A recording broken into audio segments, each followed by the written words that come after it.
At a London conference this week, António Guterres said that the world must do more to keep 1.5 alive. He was quite rude about Australia as well. Nevertheless, the UK has decided to make it cheaper to run a car on fossil fuels. Some in the government want to restrict renewables, while others would restart fracking. Water is an increasingly scarce resource across the world. Now we see it being used as a weapon of war. Next week we can look forward to the government's energy security strategy and the final part of the AR6 report from the IPCC. And finally, what really is net zero? Hello, I'm Anthony Day. Welcome to the Sustainable Futures Report for Friday the 25th of March.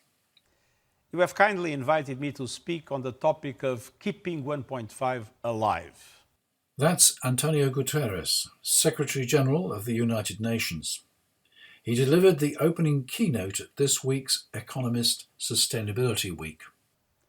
Well, there is no kind way to put it. The 1.5 degree goal is on life support. It is in intensive care. If you read most of the press reports, you might think that all he said was that the war in Ukraine was driving governments to abandon their targets in the face of fuel shortages. He did say that, and he warned that short-term measures might create long-term fossil fuel dependence and close the window to 1.5. But before he said that, he said a great deal more. He spoke of the emissions gap and the need to reduce emissions by 45% by 2030, a target not solved at COP26 in Glasgow last year. Instead, emissions have risen to the highest level in history, sleepwalking to climate catastrophe with 30 million people already displaced and half of humanity in the danger zone. If we continue with more of the same, we can kiss 1.5 degrees goodbye. The G20, he said, is responsible for 80% of global emissions. While cutting their emissions, these wealthy countries should assemble coalitions of engineers, scientists and financiers to help emerging nations transition from coal. But we need a greater sense of urgency to do that. All G20 countries have agreed to stop funding coal abroad. They must now do the same at home. Coal, he said, is a stupid investment which will only lead to stranded assets. It's time to stop subsidies for coal and oil and gas exploration. Australia, a major coal-producing nation, took offence at this. It's interesting, incidentally, to learn that Shell, which announced its withdrawal from exploring the Cambo field off Scotland recently, has now said it's reconsidering its decision. The speech placed much emphasis on finance, private finance, public finance and blended finance to help emerging nations with transition. The situation is already bad and in some cases irretrievable. We must protect the vulnerable and the richer nations must make good on their promise of $100 billion to aid poorer countries. That's $100 billion a year, so far largely unpaid. In closing, António Guterres said that addiction to fossil fuels is mutually assured destruction. But who's listening? Not the UK Chancellor of the Exchequer, it seems. In his spring financial statement, he announced a 5p cut in fuel duty on a litre of petrol or diesel. This after fuel duty has been frozen for the last 10 years. In the face of rapidly rising inflation, the Chancellor was expected to do something to ease the burden on citizens, but cutting fuel duty subsidises the better-off motorists who use more and those who drive unnecessarily large and inefficient vehicles. It does little for the poorer motorists, nothing for those who can't afford to drive, and nothing to curb fuel use. Some commentators complain that net zero and climate change were not mentioned once by the Chancellor. That is strictly true of his speech to Parliament, but both are mentioned in the spring statement documents. The Chancellor did announce the removal of VAT on energy-saving materials. This is believed to cover solar panels, heat pumps, insulation and related installation costs. It's not clear whether domestic batteries are covered by this. It's a step in the right direction, although many would say it's a very small step, as few people can afford to install full energy saving even after these reductions. The IEA, the International Energy Agency, has published a 10-point plan to cut oil use. It claims that immediate actions in advanced economies can cut oil demand by 2.7 million barrels a day in the next 4 months. Suggestions include reducing motorway speed limits by at least 10 kph. Back in the 1970s, when we had an oil shock, there was a 50-mile-an-hour limit on all UK motorways.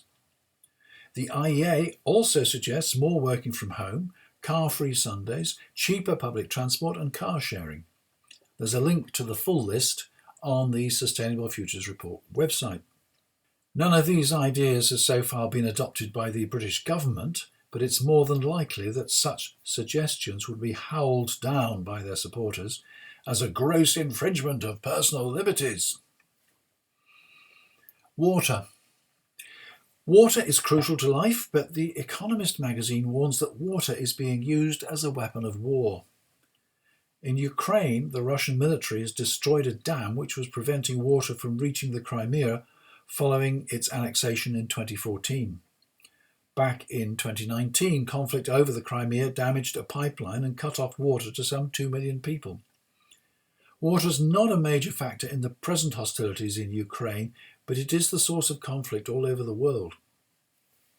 A new update to the Water Conflict Chronology, a database maintained by the Pacific Institute, a think tank in Oakland, California, chronicles 127 water conflicts in 2021, up from only 22 in 2000. Water can be a trigger of conflict, a weapon of war, and water systems like the damaged pipeline can be a casualty of violence. Without all this, water has already been disrupted by the climate crisis, with increased flooding in some areas and unusually severe droughts in others. There are implications for healthcare, sanitation, and agriculture. Good news then from the Anthropocene magazine. Solar panels are frequently located in hot, dry, and dusty deserts. Over time, the dust can build up on the surface of the panels and significantly reduce their efficiency by as much as 30% in a month. Engineers at MIT, the Massachusetts Institute of Technology, have calculated that cleaning solar panels uses about 10 billion gallons of water per year, enough to supply drinking water for up to 2 million people. And even a 1% reduction in power for a 150 megawatt solar installation could result in a $200,000 loss in annual revenue. The water for cleaning has to be transported to remote locations, and cleaning represents a significant proportion of the cost of operation and maintenance. The solution these engineers have come up with involves electrostatics. A simple electrode passes just above the solar panel's surface, imparting an electrical charge to the dust particles, which are then repelled by a charge applied to the panel itself. The whole thing works automatically, with no water at all, and without human intervention. Next week sees the publication of the final part of AR6, the latest report from the IPCC. It's expected to go beyond the consequences of the climate crisis and examine the potential of climate intervention. Don't miss next Wednesday's interview when I talk to Wake Smith of Harvard University about his book Pandora's Toolbox: The Hopes and Hazards of Climate Intervention. Next week should also see the publication of the British government's energy security strategy.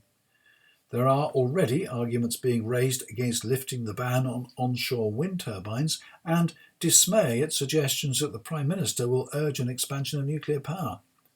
More on this next Friday. And finally, let's look again at net zero. What exactly is net zero? It's the situation where a process, a household, an industry, or a whole country adds no greenhouse gas emissions to the atmosphere. At the moment, Human activity is adding greenhouse gases to the atmosphere and at an increasing rate. We burn fossil fuels in homes, vehicles and power stations, and all of these create emissions. Carbon capture and storage, stripping the greenhouse gases out of flue gases and locking them away in depleted oil wells or underground caverns, can cut emissions, although never by 100%. And it's just not practical to capture the emissions from vehicles or from domestic gas boilers. That's why we need to re-engineer our world to use non-emitting technologies like renewable energy generation, electric vehicles and heat pumps. Even that is not enough in itself.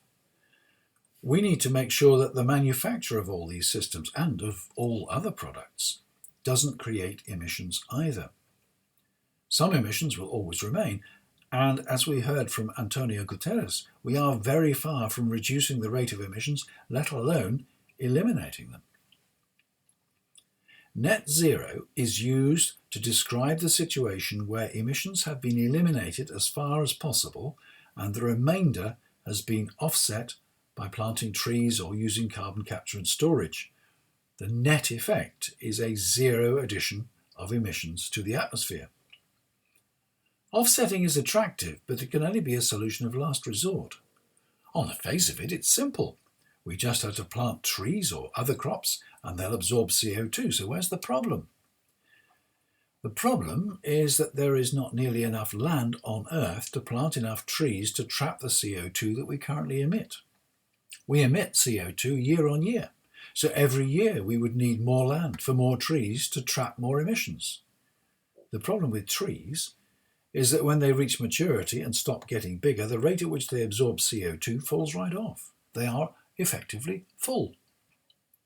And when trees die, if they rot or are burnt, they release the carbon once more into the atmosphere. Forestry can really only be a niche solution to carbon emissions. I used to think that carbon capture and storage was not commercially widespread because it didn't work. That's not true. It does work. But there is very limited demand for captured CO2, and pumping it into storage is simply an overhead cost. Much cheaper to vent unwanted CO2 to the atmosphere. Net zero will only be achieved by eliminating carbon emissions from fossil fuels. I make the distinction because the CO2 emitted from fossil fuels adds to the CO2 in the atmosphere because, until now, it has been sequestered underground. CO2 from burning biomass recycles CO2 that was already in the atmosphere, although while CO2 emissions from all sources are growing, we should aim to eliminate them, whatever their origin. Assuming we achieve net zero, that means that the volume of greenhouse gases in the atmosphere will remain constant. At present, it's close to 420 parts per million, way ahead of the pre-industrial 280 parts per million. We may find that that level of greenhouse gases leads to an unstable climate so that we have to do something to reduce the total. Direct air capture and storage might be a possibility, but it will be expensive, and to remove the excess emissions of the last 200 years is likely to take a considerable amount of time. Whether this is the technology of the future or whether other techniques must be used is yet to be clear. Whatever happens, it's pretty clear that we are leaving a difficult and expensive legacy for our grandchildren, even if we can start implementing solutions now. And with that thought, I leave you until next Wednesday's Wednesday interview. If you have a moment to sign up on Patreon, there's a link on the Sustainable Futures Report website. Your support would be much appreciated. It keeps the Sustainable Futures Report independent and ad-free. I'm Anthony Day. That was the Sustainable Futures Report. Until next time.